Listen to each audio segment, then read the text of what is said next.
Dieu nous a fait une grande miséricorde d'avoir rappelé notre cœur au gracieux support du prochain, d'avoir saintement jeté le baume de la suavité de cœur envers autrui dans le vin de notre zèle.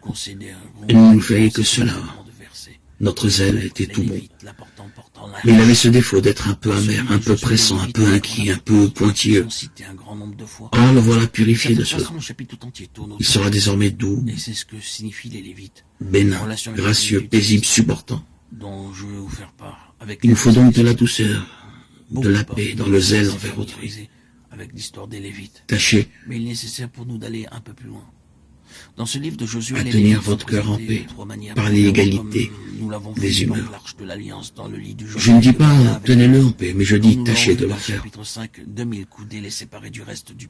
Que ce soit votre principal souci, et gardez bien de prendre l'occasion de vous troubler de ce que vous ne pouvez si soudainement apaiser la variété des sentiments de vos humeurs. Acceptez sans vous troubler de ne pas toujours réussir à conserver la paix. Gardons-nous bien aussi de certaines humilités que nous suggère le démon. Il nous jette dans les plus vives inquiétudes en nous représentant la gravité de nos péchés. C'est là un des points sur lesquels il trouble les âmes de beaucoup de manières. Tout ce qu'elles font leur semble entouré de dangers. Toutes leurs bonnes œuvres, si excellentes qu'elles soient, leur paraissent inutiles. Un tel découragement leur fait tomber les bras et se sentent impuissantes à accomplir aucun bien, parce qu'elles s'imaginent que tout ce qui est louable chez les autres est mauvais en elles. L'humilité, si grande qu'elle soit, n'inquiète pas, ne trouble pas, n'agite pas l'âme. Elle est accompagnée plutôt de paix, de joie et de repos. Sans doute, la vue de sa misère lui montre clairement qu'elle a mérité l'enfer et la jette dans l'affliction.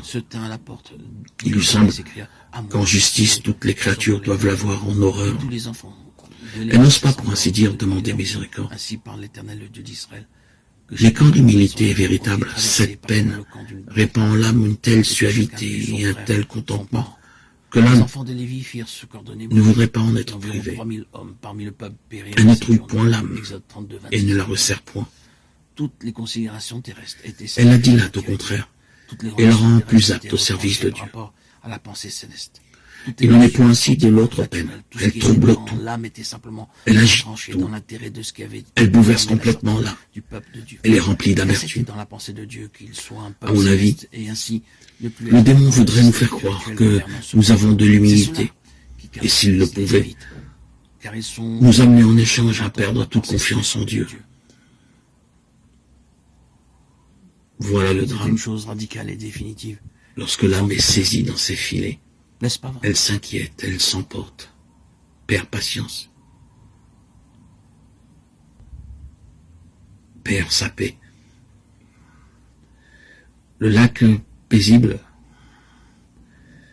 son esprit, ce lac paisible qui reflétait la lumière du soleil, est troublé.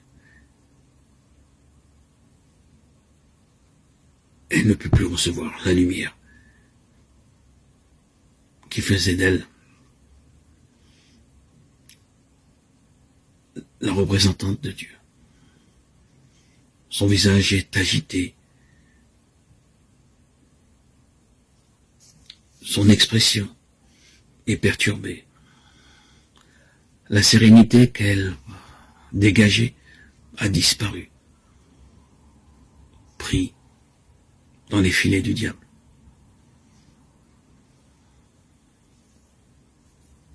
Dans l'anxiété de ce monde.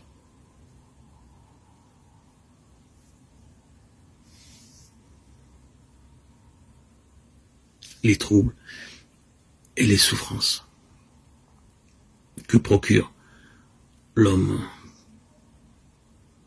pris dans les pièges, les distractions, les loisirs à profusion que nous offre ce monde anéantissent la joie, la pureté de cœur. Et l'homme recherche une paix, une distraction ailleurs que celle dans le Seigneur. il se perd.